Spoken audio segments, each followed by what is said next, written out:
एक वीडियो आ गई है तो अभी बहुत कुछ आने वाला है, सुनते जाएं शर्माते जाएं कि दिसंबर का आखिरी हफ्ता जो है ना ये अप्रैल से भी ज़्यादा जालिम हो सकता है। परवेज भाई ने जाना है तो इधर उधर निकल जाए, वो असेंबली नहीं तो उधर निकलते। तो पीटीआई वाले खुद नहीं चाहते कि अभी असेंबलियाँ तहलील हों।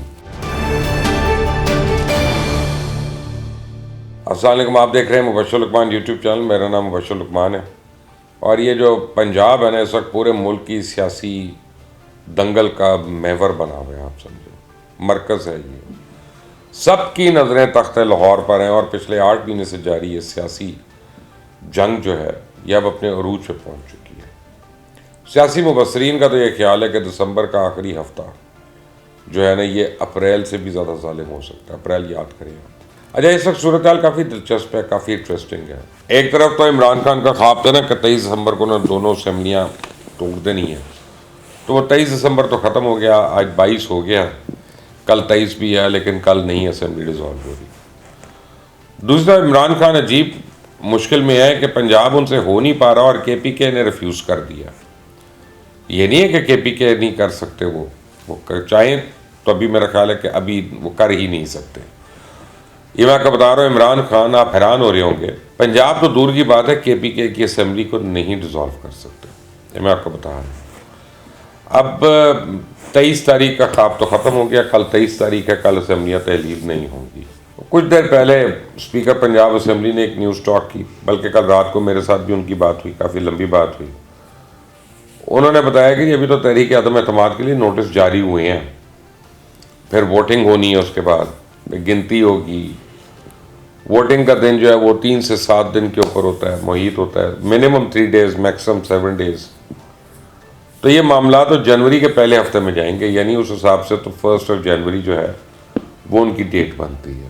यानी अब मुस्तकबिल करीब में तो असेंबलियाँ तहलील होती नज़र नहीं आ रही, और ये मैं आपको पहले दिन से बता रहा हूँ कि असेंबलियाँ नहीं जानी कहीं। परवेज भाई ने जाना है तो इधर उधर निकल जाए, वो असेंबलियाँ नहीं तो उधर निकलती। मैंने तो आपको उस वक्त कहा था जिस दिन इमरान खान ने धड़ल्ले से पिंडी के जलसे में कहा था ना कि मैं पंजाब और KPK की असेंबलियाँ तहलील कर रहा हूँ, तो मैंने उस दिन रात को आके कहा था कि नहीं होगा ऐसा। इमरान खान को नहीं पता वो क्या बात कर रहा है, और अल्लाह ने आज मेरी बात को सच साबित कर दिया।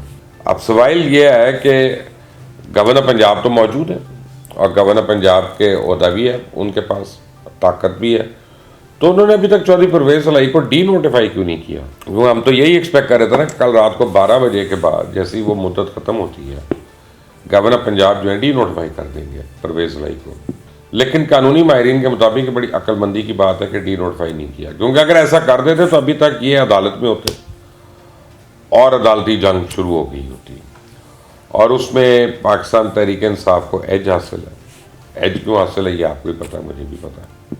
अब गवर्नर को ये मशवरा दिया गया है कि इससे पहले कि तहरीक इंसाफ अदालत में जाए, आप खुद अदालत में चले जाएं। बेसिकली वो अदालत में क्लैरिफिकेशन के लिए जाएंगे ना, ये जो टग ऑफ वॉर हो रहा है उसके अंदर। और उन्होंने कहा कि आप अदालत में जाएंगे तो आप ये स्पीकर की रूलिंग को चैलेंज कर दें। बेसिकली वहाँ पे जाके डिबेट होगी कि वोट ऑफ कॉन्फिडेंस होना चाहिए कि वोट ऑफ नो कॉन्फिडेंस होना चाहिए। इन्होंने तो वो पहले किया था, तो अब जो है ये करना है, वोट ऑफ कॉन्फिडेंस गवर्नर को चाहिए। तो अदालत जाके कहे कि गवर्नर किसके बिहाफ पे क्या कर सकता है, अगर तो उसको इजाज़त मिल जाती है कि वोट ऑफ कॉन्फिडेंस आपने कहा था वो सही है, तो फिर दोबारा नहीं आ रहे, और वरना फिर बैठ के देखेंगे, एक दूसरे का मुंह देखेंगे बैठ के। तो अभी इस वक्त आनियाँ जानियाँ चल रही हैं गवर्नर हाउस में, वकला आ रहे हैं जा रहे हैं, कानूनी मुशीर आ रहे हैं जा रहे हैं, और वहाँ पे फैसला नहीं अभी तक हुआ। अब मीनवाइल आपने देख लिया होगा कि गवर्नर हाउस की सिक्योरिटी में बड़ा बीफ अप कर दिया गया। उसको 4 गाड़ियाँ तो FC की आ गई हैं, यानी फ्रंटियर कॉन्स्टेबलरी, और मज़ीद गाड़ियाँ पंजाब रेंजर्स की मंगाई जा रही हैं वहाँ पे, क्योंकि आज दोपहर को धरना भी देना था, धरना तो नहीं देना था लेकिन एहतजाज करना था गवर्नर हाउस के सामने।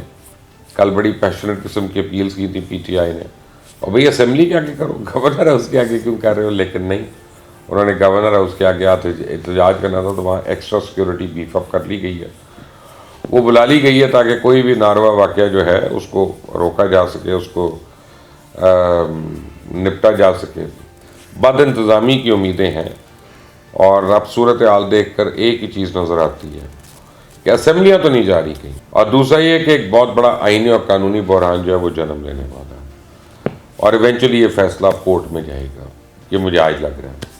इमरान खान जो है वो आजकल अपना KPK के वज़ीर आला से, स्पीकर से, पंजाब के वज़ीर आला स्पीकर से धड़ाधड़ जूम कॉल्स कर रहे हैं।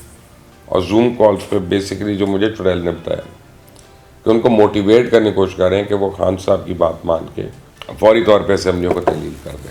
PTI के अपने अरकान नहीं मानते। उसकी वजह बड़ी सिंपल है, और 20 से 22 करोड़ रुपया लगता है अब एक MPA के इलेक्शन का। तो अगर आप अगले महीने वो इलेक्शन करवा लेते हैं आज असेंबली तोड़ के, तो अक्टूबर में जनरल इलेक्शन आ जाएगा। तो फिर उनको वो असेंबलियाँ टूटेंगी उस वक्त जब वो आएगा इलेक्शन कमीशन की तरफ से।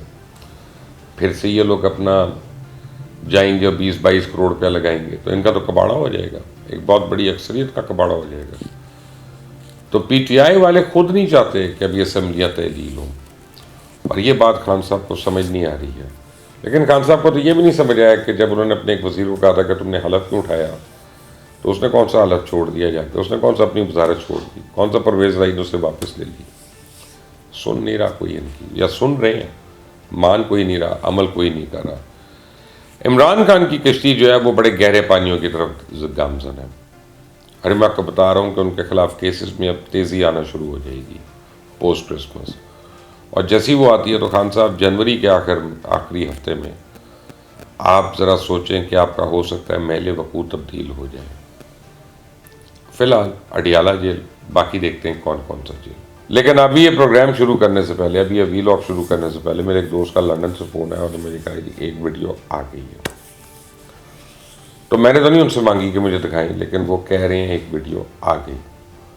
छोटी वीडियो है, अभी कोई 25-30 सेकंड की वीडियो है जो मुझे बताया गया, और उसमें ये भी बताया गया कौन कौन है।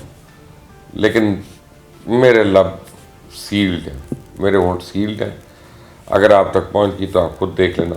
मेरे तक बहरहाल नहीं पहुंची, मैंने कहा था अभी नहीं चाहिए मुझे। जिसने भी देखनी है वो देखे, लेकिन मैं उसका हिस्सा नहीं बनना चाह रहा।